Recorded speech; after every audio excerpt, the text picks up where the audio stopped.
Good morning, children. I hope that you are copying all question answers, word meanings, and everything with filling proper index.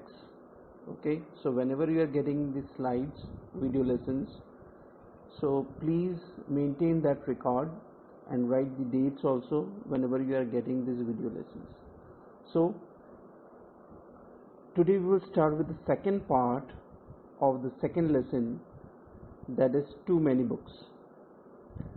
What we have discussed in the earlier lesson, that we will recall in our next slide. In the first part, you have seen through animation and you understood that Mr. Johnson loved buying old leather books. But Mrs. Johnson, tired of dusting books, she didn't like. Even she asked her husband to sell off some of the books. And when she was tired a lot, even once actually she threatened Mr. Johnson of leaving home. And because of that, what happened? For 3-4 days actually he didn't buy any book.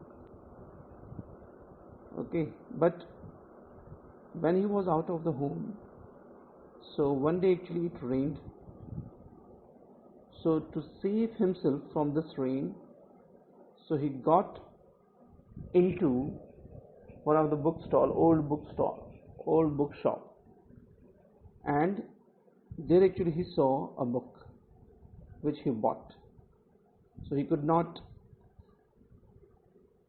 keep away himself actually from not buying another book. Okay, so what happened actually after that? Now we are going to see in the animation.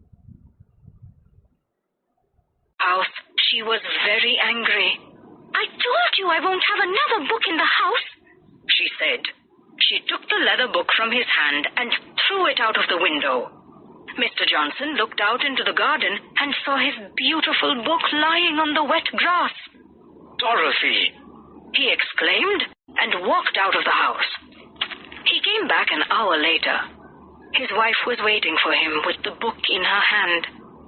"Robert, I'm so sorry," she said. "Look, I've mended your book."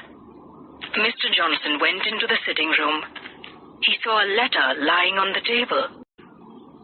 "What's this?" he asked. "Oh, only an old letter.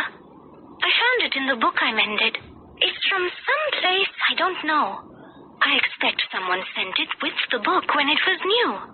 I read it while I waited for you to come back," replied his wife.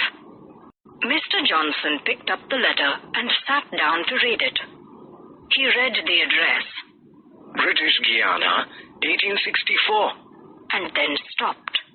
For a moment he sat quite still.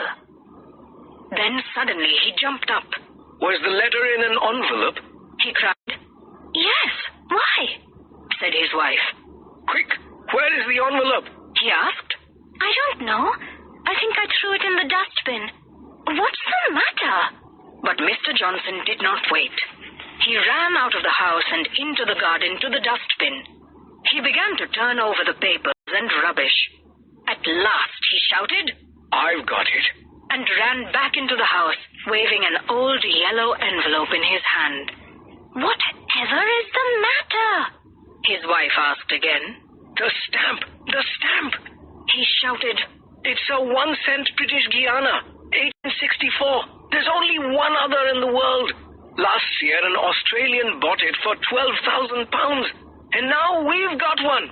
He looked at the red stamp on the envelope. Then he took down a big stamp catalogue from his bookshelves and turned the pages. "Here it is," he said, and showed his wife the picture.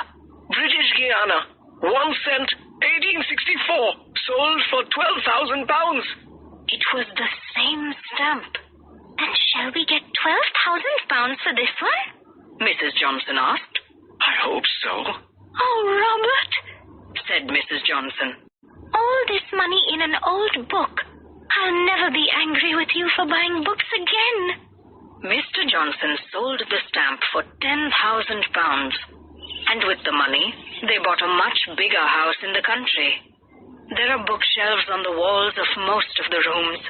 Mr. Johnson brings home more books almost every day. All the shelves are nearly full, but Mrs. Johnson never complains. However, she has one nice big sitting room where there are no books at all. So, did you see that? See how happy actually Mrs. Johnson was, because earlier actually which she hates the hobby of Mr. Johnson. Okay, so one of the books, The River Amazon, so that bought them a lot of money. Earlier they were living in a small house, but after that actually they bought a big one, and Mr. Johnson was having a very big library, and even Mrs. Johnson didn't mind buying books after that. Why? Because she got even separate room for her. Okay, so where actually it was a very big room she was having. Okay, so there no books were there, right? So in this way actually Mr. Johnson and Mrs. Johnson were rewarded by big money, and Mr. Johnson was having the hobby of collecting books. Okay, so everybody is having hobbies, so we must keep that. Okay, now we will discuss question answers in the second part of it. So questions are there. Look, I have mended your book. Who said this? How did it get torn?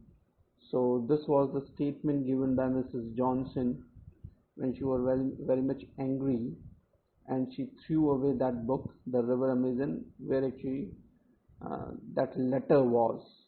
Okay, the letter was when it was written, and what was the most important thing actually of this? That envelope. Okay, that stamp. So what was the answer of this?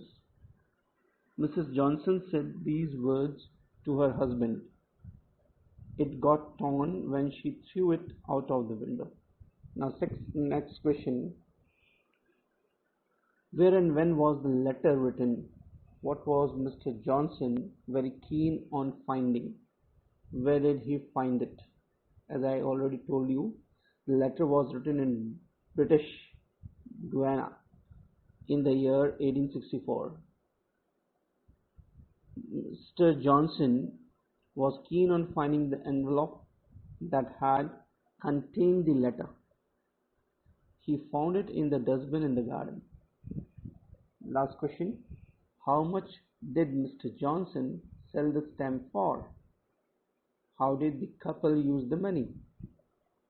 Mr. Johnson sold the stamp for £10,000. At that time, actually, this £10,000, you can believe. The couple used the money to buy a much bigger house in the country. So this is what the hobby of Mr. Johnson brought him. Okay, and the fortune changed, right? So keep your hobby, and thank you for this. Goodbye. Good day.